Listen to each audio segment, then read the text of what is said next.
And somebody else that's been going and going and going and continuing again is Blink 182.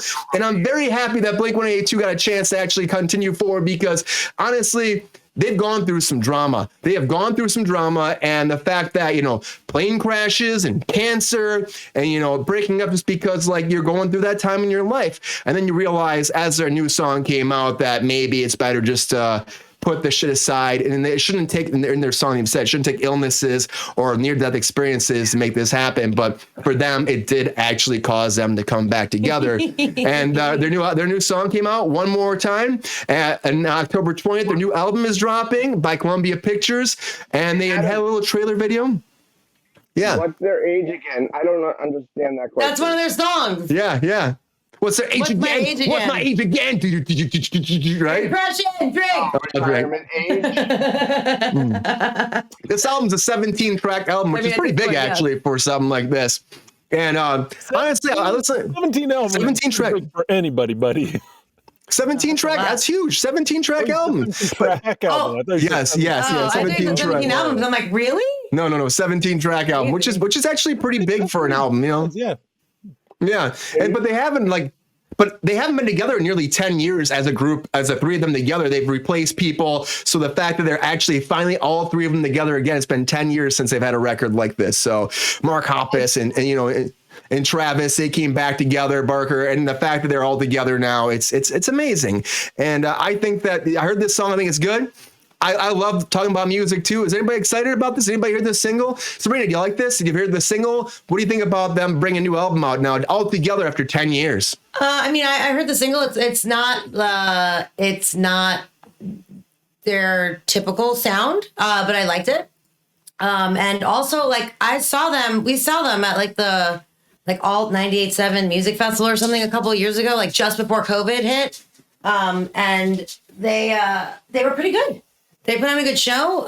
They were very entertaining. They were kind of like a surprise, they weren't supposed to be there, I think, and then they came on at the last minute. And I like you said, one of them survived cancer. One of them survived a plane crash. I mean, for fuck's sake, Travis did. Do you, y'all, do it. I'm happy for them, and I'm sure there's a market for it. People love their music, then, and I'm sure that they'll slip right back in. Yeah, I mean, talking about radio. You hear on the radio, Chris? You like the new single? I love it. I could hear that being played on the radio. Yeah, I think it's very much, but it's also, Chris, it feels like it's just describing, as they said via this interview, they said it's like recapturing what their sound was before and then bringing it to a new audience in today's music. So I think they do that, and there's a lot of emotions there, isn't there, Chris? A lot of emotions. I wish I could play the song right now so everyone can hear it. It's I know, right? What did Rachel say? They used to be youth pop punk. Now they're dad rock. Dad rock. Yeah, it makes sense. Yeah, they're dad rock. Transition. That's fine. Oh, yeah. I'll take it. I think it's great. And I think it's great.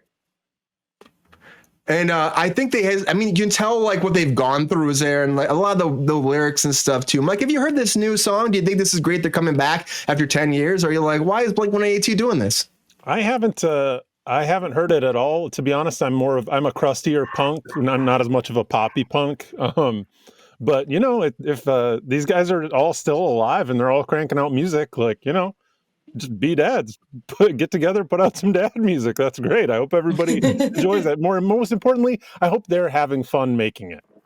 Yeah, it's a new sound for them. Like Sabrina said, it's a new sound, but it still makes it, I think, a good song. But that's just my opinion. No, it was a good song. Yeah. Good song. I'm interested to see what the rest of the album's like. If the rest of it is in that same tone, or if it's more I don't know.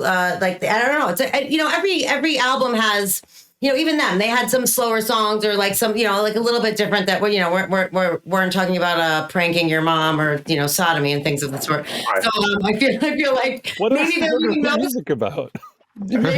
Sodomy and pranking your mom. Those things behind a little bit, and they're it's getting a little more serious considering the things that have happened in their lives. Their music has always entertained me. It's not I've never bought an album or anything like that, but their music has entertained me. I would always sing along. It was very popular at a point. Good for them. It reminds me of that song "I Miss You" a little bit too. Kind of that tone. You know, and I think it really hits home. And I'm really happy. I heard it. I listened to the song a bunch of times. So good for them. Happy they're coming back.